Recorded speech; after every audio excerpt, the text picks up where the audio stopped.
Just the other day, I was talking to a small business owner, and he mentioned that he had worked with a financial advisor 15 years ago. He said he went through all the steps in the process, got him all this information, everything that he needed. At the end of the day, the guy just handed him a stack of papers and said, "Here's your retirement plan." Now, the problem with that is that that business owner was 40 years old at the time. He had a runway of 20 or so years until maybe even considering retirement. He had a very small business that was just him and his wife and not a lot of complexity. So for him, it didn't really make sense to work with a financial advisor. And if you ask him today, 20 years later, he would say, well, probably wasn't worth my time, energy, and money to even consider working with an advisor. So that brings up the age-old question. When, as a business owner, should you consider hiring a financial advisor?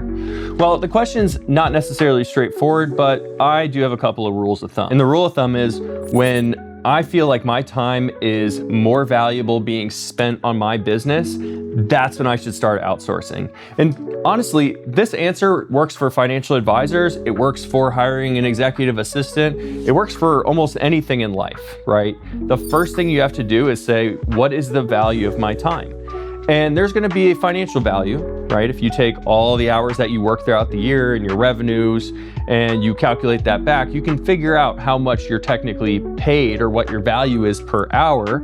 And as you scale, your goal is to pass down all of the hourly tasks that are below your hourly rate and pass those on to somebody else so that you can focus on the high value items. But at some point, you really should consider outsourcing all of your financial management. I think one of the best things that you can do is you can hire a lawyer, you can hire a CPA, and you can hire a financial advisor to help coach you through the process of building and managing your personal wealth and your business as well. So how do you know when the time is right? So I think when you're first starting out, maybe your business is generating a little bit of revenue, a little bit of profit, and you're kind of just a solo shop. At that point, your time isn't necessarily as valuable from a financial standpoint, and your resources are pretty much restricted by money. If you spend all your money on a high-end CPA, high-end attorneys, and a great financial advisor, yeah, sure, they'd probably give you great advice, but you wouldn't have any money to invest back in the business. And so when you're early on, I think oftentimes you should just be pouring your time, your energy, and your money into your business, and keeping in mind that the goal is to hire somebody to take over all of those different financial steps as soon as possible.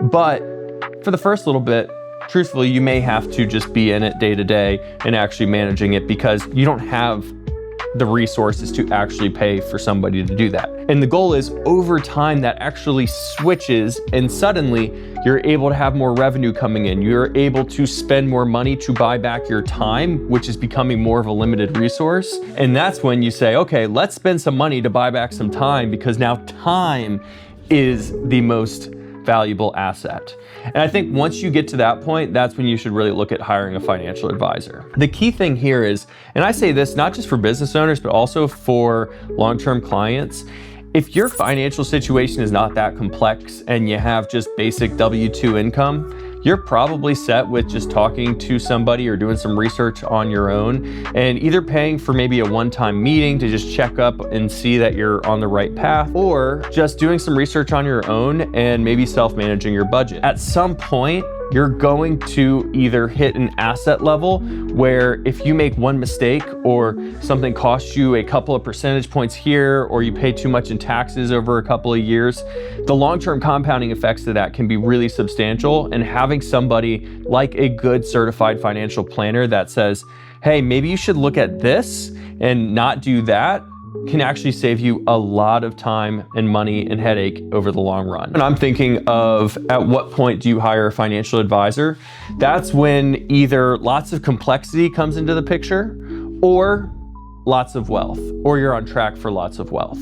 You know, if you have high income earning years and maybe you're 1099, that's a great opportunity to do some unique things from a tax standpoint. Maybe open a solo 401k plan, maybe add some additional write-offs and buy a company car. These are the types of things that working with a good CPA and a good financial advisor, especially in tandem, can really, really put you ahead over the long run. So once you feel like you have that level of complexity and or that level of wealth, that's when you should be hiring a financial advisor and looking at building out your entire financial team of CPAs, attorneys, and the like. A little personal note here is I talk to people all the time that find out I'm a financial advisor, they find out I'm a certified financial planner, and they say, oh my goodness, that's great. I'd love to work with you. I'd love to work with you on an ongoing basis and have you manage all my stuff and give me advice. And then when I go and I sit down with them, I find that I can give them 90% of the value up front in one meeting, and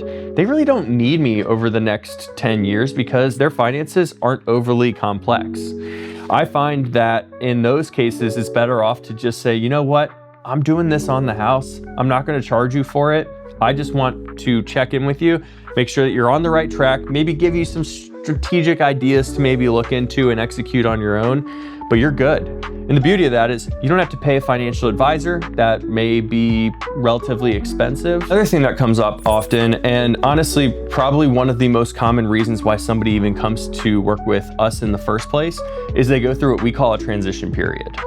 Now, a transition period could be a lot of different things. That could be you got a new job and you're now earning significantly more or significantly less than you have in the past. That could be the death of a family member. That could be the sale of a business. That could be buying a business. That could be starting a business. There's a lot of transition periods. And oftentimes during those transition periods, those are the times to be very tactical and when you should lean on your financial professionals the most. Many times when you're looking at a transition period, something is going to be changing that you can take advantage of.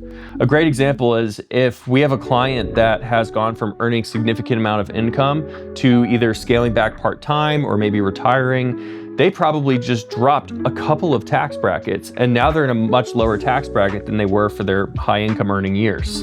Those are amazing opportunities to look at things like accelerating income into those low tax bracket years and maybe doing some Roth conversions or withdrawing from some of their assets that they had stored away in a 401k plan. And we can create a game plan to make the most of those low income earning years before they jump back up into a higher tax bracket when maybe they hit 75 and they are required to take required minimum distributions from their 401k plans.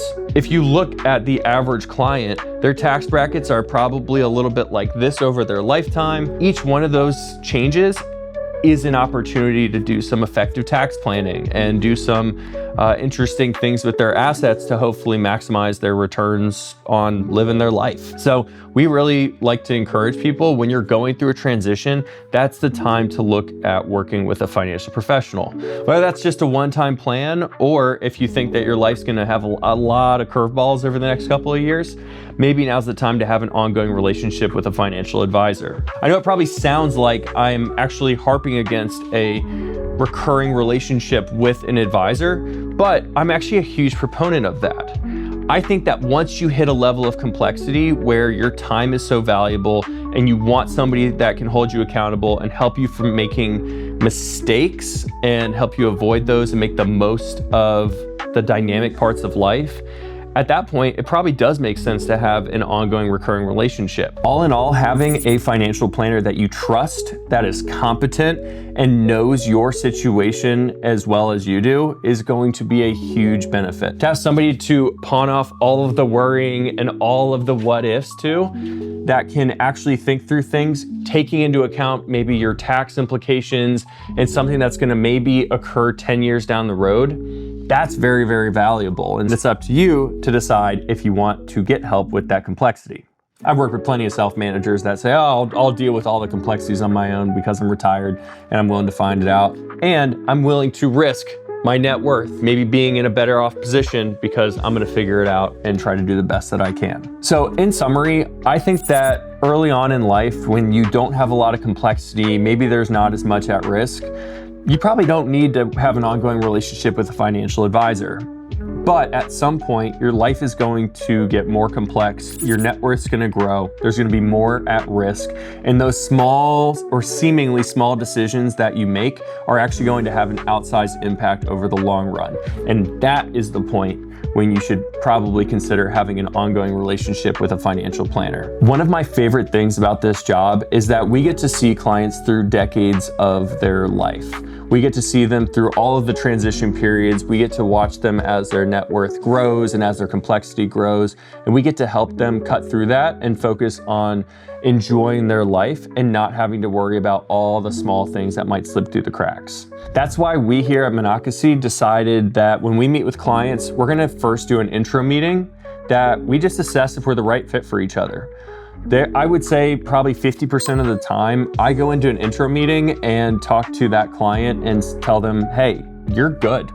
You've got a little bit of complexity here. Maybe you should look into doing this, but I don't think you need an ongoing relationship. But the other 50% of the time, we go and we sit down with a prospective client and we look at their financial situation and they say, you know what? We've managed this on our own for so long and now the risks have gotten too great. The complexities have become way too overwhelming and we need somebody that can handle this so we can focus on building our business, we can focus on our family, we can focus on whatever we value most in life and know that you're there to handle it. And those are the clients that we typically work with on an annual recurring basis where we have an ongoing relationship that hopefully will last for decades. That is how we've decided to work with clients. But if you are in that 50% that life has become overly complex or your net worth has climbed to a point that just a small decision can set you off on a completely different trajectory that has significant financial impact, then you're probably the right fit to talk to us. You can use the link in the description below to schedule an intro meeting with us and we will walk through our processes, how we work with clients, what to expect, and we'll learn a little bit more about you and your situation. And guess what? We can let you know if we think that you're at the point in life that you actually need to work with a financial planner. So I hope this video was helpful and I hope it kind of cuts through some of the noise and confusion that goes into figuring out whether or not you actually need to work with a financial planner. Now, if you enjoyed this video, then you might like some of our other videos. We've done ones on what a CFP actually does versus what people actually think we do. And surprisingly, we do a lot more than probably most people realize. We've also done fun videos like what types of credit cards I personally carry. So if you like these things, go check out our channel, hit that subscribe button, and hopefully we'll see you on some of our future videos. Thanks so much. We'll catch you on the next one.